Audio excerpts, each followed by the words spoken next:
Hello, I am the Reading Rainbow Emperor, and I am reviewing Combat Frame XSeed by Brian Niemeier.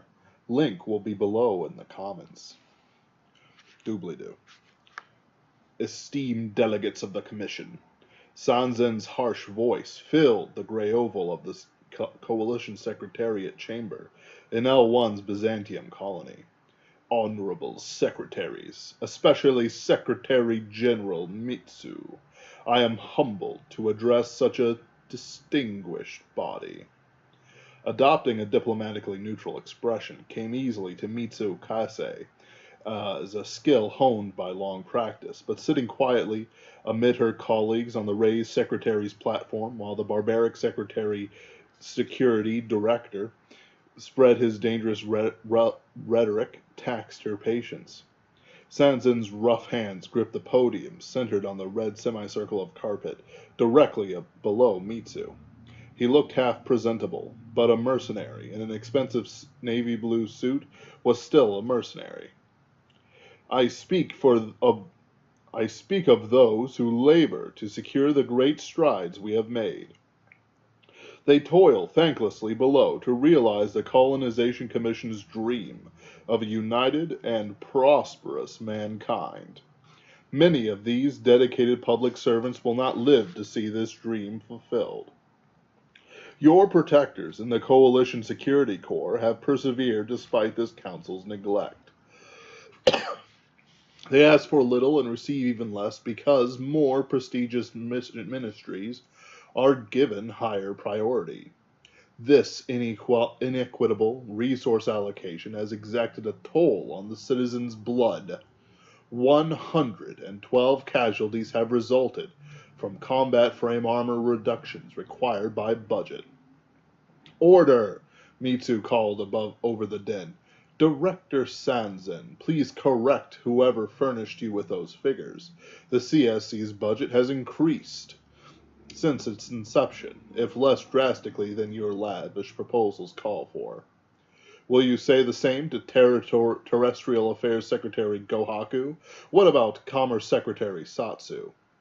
Is there any other department in the SOC whose wanton spending is not rubber stamped by the Secretariat? Perhaps we sacrificed our humanity to survive after the collapse. As the grounders claim, I contend that our ordeal forced us to advance beyond every prior human society. Yet while the Secretariat basks in luxury, the unsung heroes of the Security Corps fight and die on Earth. A knot tightened in Mitsu's stomach. They're hanging on his every word. Let us not excuse me. Let us not become desensitized to the suffering of our own people, said Sanzen, our guardians and defenders.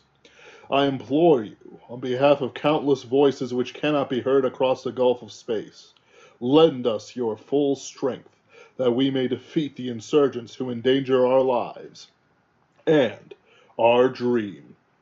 The gallery erupted in applause, while Sanzen's last syllable hung in the sterile air.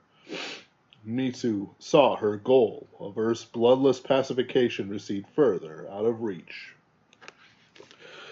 I like that speech. Combat Frame XSeed is one of the Gundam for Us books I've been looking out for quite some time. It's a triumph of mecha action, taking cues from Gundam, Macross, and other famous anime mecha shows. Brian Niemeier weaves a fast-paced and violent plot, filled with fleshed-out characters and awesome ideas that never fail to entertain the reader. It is a masterclass in tight plotting and mecha action. All the pieces come together from chapter climax to chapter climax in a never-ending, glorious climb. It almost begs to be made into a sunrise anime.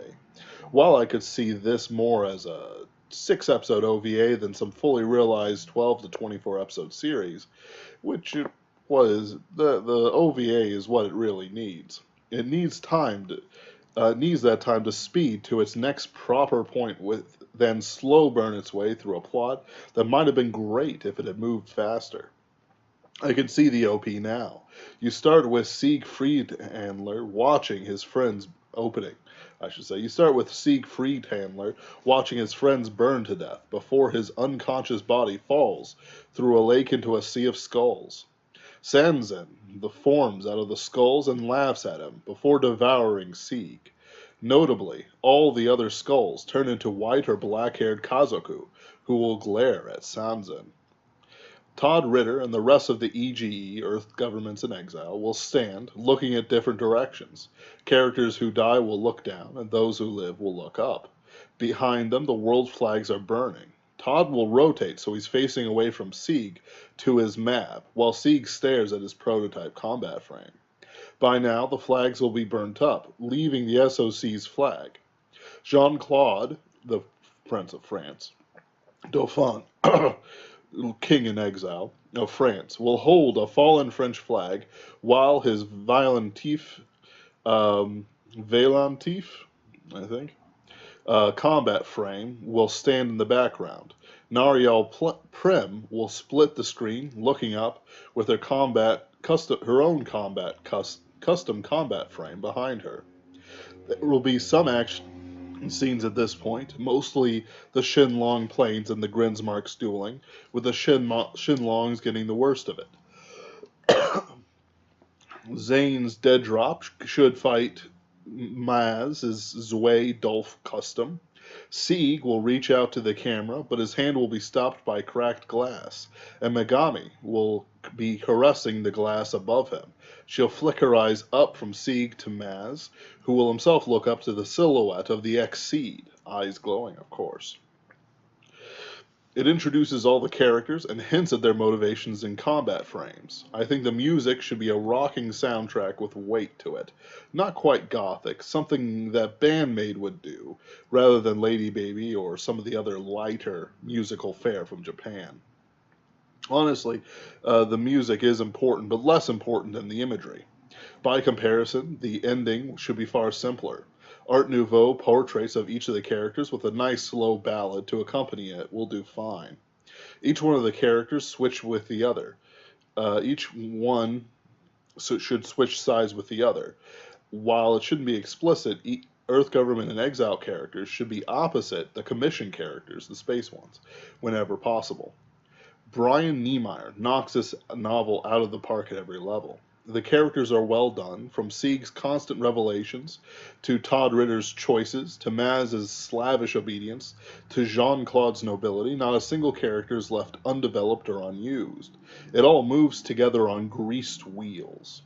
The plot changes and unfolds itself every time you turn a page, from Todd Ritter defending Chinese colonists in Africa, to his acceptance into the EGE, to his flying the MAB, to his final climax at the very end. He provides an excellent main viewpoint for the reader to follow. It is his new eyes that see the introduction of the Dolphs, the appearance of the Mabs, and the XSeed combat frames, and everything else that's really important. I'll read out a little portion of a fight. It's between Nariel Prim and Siegfried Handler. Automatic fire from all four Grento machine guns converged on Sieg's fleeing combat frame. The stolen combat frame swung upside down and sailed backward with its domed head pointed at the ground. The storm of shells passed over its inverted feet.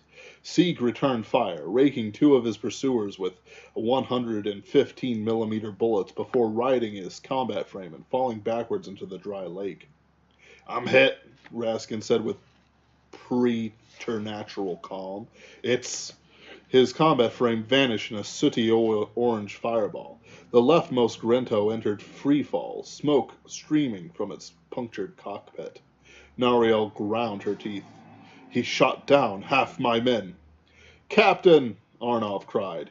He and Rashid, his sole remaining teammate, dived after Sieg's Grento. "You have no shame!"